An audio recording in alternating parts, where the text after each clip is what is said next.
Hello दोस्तों, मेरा नाम है राजा Mishra and today I am going to talk about political views on this कोविड-19।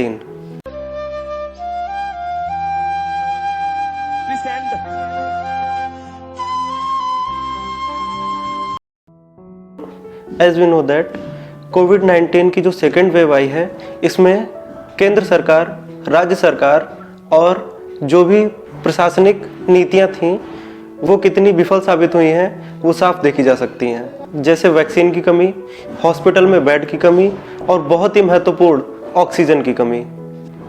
बड़ी बड़ी बातों के लिए प्रसिद्ध बीजेपी के ये गद्दावर नेता जो सिर्फ बोलना पसंद करते हैं लेकिन आम जनता के दुख और दर्द को सुनना पसंद नहीं करते हैं। जब देश के सभी अस्पतालों से ये सूचना आ रही थी कि ऑक्सीजन की शॉर्टेज हो चुकी है, तब ये वेस्ट बंगाल में अपनी रैलियों को संबोधित कर रहे थे, जिसमें हजारों की संख्या में जनता को बुलाया जा रहा था और उस रैली को देख के काफ़ी ज़्यादा खुश और मनोरंजक प्रतीत हो रहे थे। इससे साफ लगता है कि श्रीमान को वोट की ज़्यादा चिंता है, उसके बाद वोटर का क्या होगा उसकी कोई परवाह नहीं। हाल ही में हो रही मीटिंग जो कि लाइव टेलीकास्ट की जा रही थी, जब उसमें ऑक्सीजन की शॉर्टेज और वैक्सीन के बढ़ते दामों की बात की गई, तो अपना बचाव करने के लिए प्रोटोकॉल करने लगे कि प्रोटोकॉल में ये लाइव सेशन में ऐसी कोई बात नहीं की जा सकती है। जैसा कि मैंने बताया, मीटिंग लाइव टेलीकास्ट हो रही थी, तो इसमें आम जनता को केंद्र सरकार और राज्य सरकार की कोरोना पर नीतियों के बारे में सारी की सारी जानकारी मिल रही थी। शायद इसी मीटिंग के बाद जनता में अपनी छवि सुधारने के लिए केंद्र सरकार ने पीएम केयर्स फंड में से 551 ऑक्सीजन फैक्ट्री को खुलवाने का निश्चय किया। अगर किसी को समझना है कि ऑक्सीजन प्लांट कैसे वर्क करता है तो आप कमेंट बॉक्स में मुझसे पूछ सकते हैं।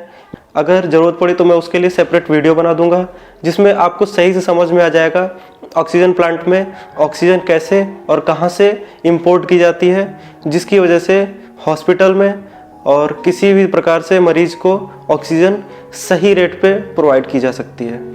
जैसा कि हमें पता है, जो ऑक्सीजन सिलेंडर 4-5 हज़ार या मैक्सिमम 6 हज़ार तक का मिलता था, उसकी कालाबाजारी के चक्कर में वही ऑक्सीजन सिलेंडर 15 से 17 हज़ार के आसपास का मिल रहा था। ऐसे कई केस कानपुर, लखनऊ, दिल्ली, मध्य प्रदेश में देखे गए थे। इसकी कालाबाजारी पकड़ना जनता से ज़्यादा सरकार का काम है, क्योंकि जनता को अपनी आवश्यकता के अनुसार जितना महंगा हो सकता था, जहां तक वो खरीद सकते थे, ऑक्सीजन सिलेंडर खरीदने की कोशिश की। लेकिन सरकार की जिम्मेदारी बनती है कि ऑक्सीजन ज़्यादा से ज़्यादा और सही से सही दाम पे मुहैया कराए। मैं आपसे एक बात कहना चाहता हूँ, कोरोना से खुद का बचाव कीजिए। अगर बीजेपी सक्षम होती तो मध्य प्रदेश में वो बचाव कर सकती थी। अगर आम आदमी पार्टी सक्षम होती तो दिल्ली में उन्होंने कोरोना पे कंट्रोल कर लिया होता। अगर कांग्रेस सक्षम होती तो छत्तीसगढ़ में आज इतने केसेस नहीं आ रहे होते। वही अगर शिवसेना सक्षम होती तो शायद महाराष्ट्र में कोविड का अभी बहुत ज़्यादा महामारी जैसा प्रकोप नहीं चल रहा होता। सरकारें, राज्य सरकार, केंद्र सरकार बस एक दूसरे पर आरोप प्रत्यारोप करते रहेंगे, लेकिन ज़िंदगी हमारी है।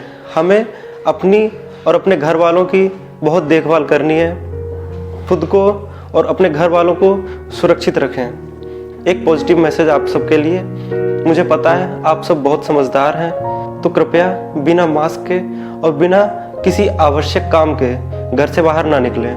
हो सके तो आवश्यकता को कुछ दिन का अवकाश दें। अगर बात आपकी ज़िंदगी और आपके सपनों की आती है तो हमेशा अपनी ज़िंदगी को चुनें। ज़िंदगी रहेगी तो शायद आप अपने बड़े से बड़े सपने को पूरा कर सकते हैं।